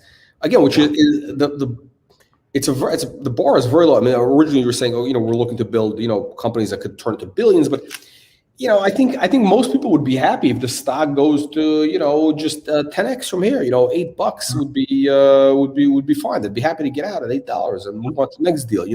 So basically to get to that 10x, so I think one is you're going to have to get to that let's call it 10-15 million run rate pretty quickly, like within 12 months. Yeah. If you can get that velocity, to 15-20 million, right? That's right. Possibility number two is if you do a couple of more really compelling, interesting, health tech companies that have an AI or ML component, which also can do or a combination of those three. So. Sure. How is your M&A pipeline looking? Do you have any other deals that you're looking to pick up? We do. In fact, there's at least one other acquisition that has been in the pipeline for, I'm going to say the last year, it could be longer now. And it does tend to be a bit of a workflow because, of course, there's a substantial amount of due diligence that we do before we make an acquisition. So we look under every rock. We have our tech people go through, their coding and their programs very, very carefully. We look at the business model, and we're particular. We're looking for companies that meet very specific criteria. We want companies that have a unique approach and proprietary products. In a market with substantial potential. We're looking for companies with a seasoned management team. We're not interested in some green startup kids who this is their first kick at the can. No, we want a team in place that have been there and done it and have the connections and know how to survive the tough times. And at the same time, we want that management team who's willing to share in the risk going forward. We're not interested in just buying out people. We want them to stick around and, as I say, share in the risk. And by that I mean when we acquire their company, we give them very little upfront. In the case of HealthGauge, and I think we've discussed this before, the acquisition was for 3 million shares of our company upfront. Tiny, but a large back end, meaning if they met their projected goals, their sales goals, they would get a bonus on the back end that would make them all millions of dollars, and that's the key. And so interests are aligned. I mean, you structure these things where everybody's interests basically are aligned, especially the interests of the shareholders. Very important. Also. Absolutely, completely. And so we make sure that management team is in place and is motivated. Not only to stay in place, but to make their company a success, because their big score and our big score, your big score as a shareholder, all of us, depends on them doing their job and building the company into what they've envisioned that it could be. We're also looking for companies that are at that emerging stage where they've completed the R&D and have rounded the corner into a commercialized product, but are at early enough stage that we're not paying big premiums for it. And of course, it's important to us to have companies in our stable that aren't in direct competition with each other, but in fact have some synergy and the ability to leverage off each other and work with each other's products, markets, customers, and so on, as we've discussed before. So that's why it takes us some time to get to the point of closing on a new acquisition. But having said that, there is at least one other in the pipeline that we are in the final stages of closing the loop on, and hopefully over the next short while we'll be adding to our our portfolio of companies. There's a few other companies that are in the hopper at earlier stages of due diligence that are also very interesting and exciting to us, but we've got a ways to go to get those to the point of as I said, we're ready to to finally pull the trigger because they've met all our criteria. Okay, so basically, so again, from the investor's perspective, there's really, I think, multiple catalysts in place now, which could have an impact on the stock.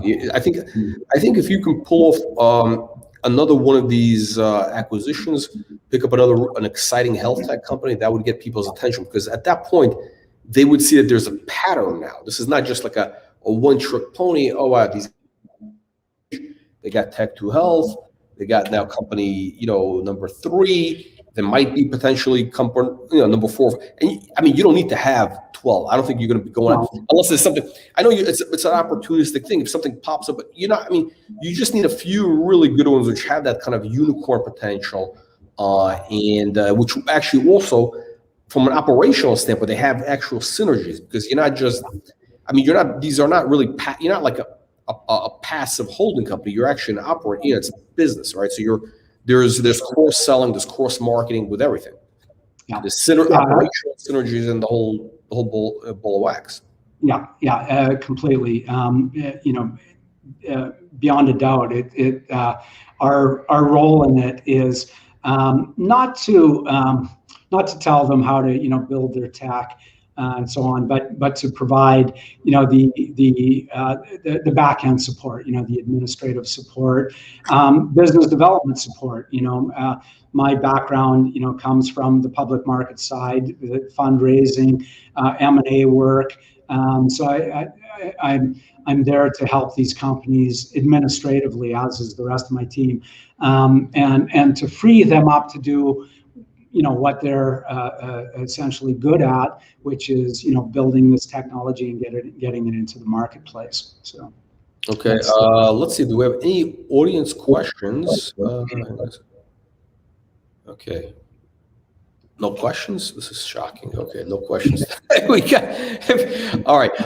Okay, Tim, let's okay, so what else can investors expect to see in terms of a news flow next 30 days? Sure. Okay, so I can tell you that we're going to be we are focused on running really hard between now and the end of the year. Several things on the go that I think your viewers are going to see a steady news flow, including things like new acquisition, which I just talked about, the formalization of the Tech to Health investment, which I was reviewing the final documentation with the lawyers today. So that will be put to bed imminently. New contracts within Tech to Health, both within Europe and South America, that I think are going to turn some heads. Some pilots and new partnerships within HealthGauge that are going to be public knowledge shortly. Also, the deployment of U.S. market strategy for our new subsidiary. We set up a company directly owned under the AIML umbrella called AIRX, which is set up to hold the rights for the basket of digital mental health products from Tech to Health. So for North America. Basically. North America, that's right. Okay. So the arrangement that we've got with Tech to Health is we've invested in their company to participate in the global rights, but AIML itself controls majority, 70% of the North American rights, so US, Canada, and Mexico. And so we've now set up our North American-based subsidiary to hold those rights. And we're in advanced stage talks with a substantial US-based medical health industry company that's very, very interested in partnering with us with the Tech to Health basket of products throughout the US market. So we're well on the way to expanding the market potential for tech to health globally, not just in Europe and South America. Okay. Okay, so we have a question. I think we touched on this earlier, but I think let's kind of recap here. So I think tech to health is going to be the new European, the EU government mandate for the mental health reimbursement payment. How much is going to be the average fee, and how is it going to translate to you, basically? So when you're talking about therapies, the EU is willing to has mandated, is forcing insurers, employers to cover the cost per employee, $3,500 per year. Okay, that needs the digital mental health therapy. When you're talking about digital mental health counseling, so that's the layer below. So the therapy is with psychotherapists and may involve the prescription of medical drugs as part of the therapy. The counseling is with psychologists, and the government mandate is to the extent of 600 euros per patient per year for that counseling. Those are for the individual mandates. But then also on the corporate side, over and above that, corporations like this one that signed the arrangement with Tech to Health to provide counseling and therapy to their to their employees globally. That also includes a third layer, which is on a per contract basis, where a number of counselors, being yoga instructors, other wellness instructors, are doing short videos with employees in the company globally, and are paid on a per use basis, and those are all negotiated contracts. So there's a number of layers of payment structure to the tech system. So I guess this is the big question. I'm surprised we're going to get to this. How many of these patients at between $600 to $3,500? How many of them are going to be in this contract? So at this point, with the first 3 contracts that were signed, we have access to collectively about 300,000 potential patients. How many of those choose to participate and make use of these offerings? Well, that's up to them, and it is on a pay-per-use basis. And so the projected value of the contracts that we announced were based on what you would expect from the traditional uptake in a company based on the traditional methods of therapies. But the reason why that's actually very conservative, so that's that $5 million figure that we announced. But that's really conservative for a bunch of reasons. One is that figure, as I said, does not include this $3,500 per patient per year fee. And the reason why we didn't include that is because that doesn't come into use until January of next year. So we just completely discounted it for now. What do you think? Even though that's going to be probably the biggest piece of the pie. But there's a few other points. The other one is that, again, traditionally, workers and insured were not under the same stress levels that workers today are feeling, in part because of the pandemic and in part just because of modern society. And so we're expecting that the uptake is actually going to be substantially more than what the historical models would indicate.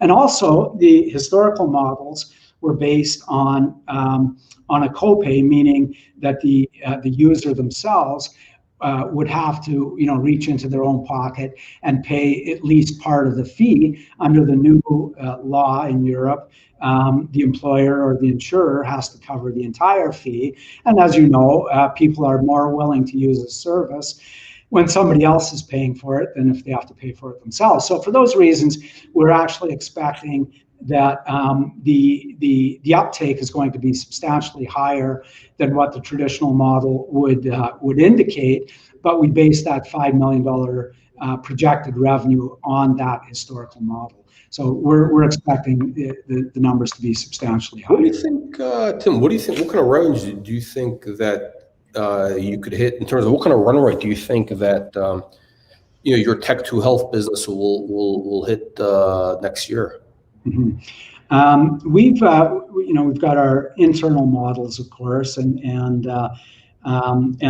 there's a number of moving parts with that. And the biggest single variable is how quickly, to what extent we penetrate the North American market.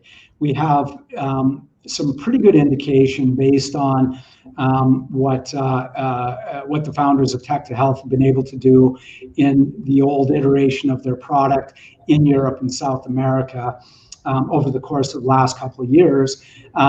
We're less certain what that uptake is going to look like in the U.S. market. But if we're discounting the U.S. market and putting our confidence in our ability based on past precedent, to penetrate the European and South American markets, we feel comfortable believing that the traction we're going to gain on the Tech 2 Health side next year could easily surpass 20 million. 20 million. Okay, so Tim, why didn't you say that right in the beginning of the interview? There, this is a big news. So we got. You didn't ask that question at the beginning. That's we got 20 million. We got 20. This is where okay. So we got so essentially next year they could hit 20 million run rate. Tech 2 Health, right? So there you go. I mean, I think if they could pull off 20 million by next year, you could have, potentially this thing trading at 20x revenues based on that velocity, that massive growth rate. So 20, that would be a 20 bagger from where the stock is right now. That's right. You're absolutely right.